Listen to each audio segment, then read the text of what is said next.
Hello CHROMA Kids, welcome to our channel CHROMA Kids Creation. Kids, let's meet Motu from Motu Patlu.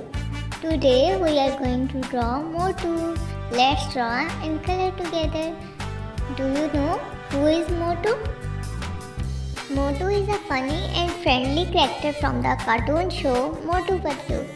He loves to eat samosas, which are his favorite food. Motu is always getting into such silly adventure with his best friend Patlu. They live in a small town called Nagar. Motu is little chubby and loves to help people even though his plans something go wrong. He is brave and strong, especially after eating samosas. Motu cares a lot about his friend and always try to do the right thing.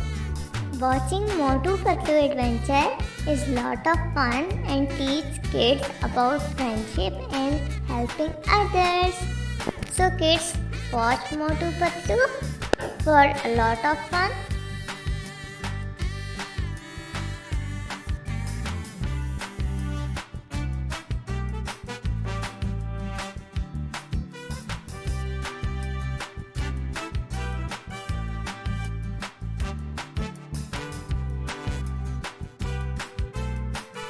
Thanks for watching. Please like, share and subscribe for the more videos.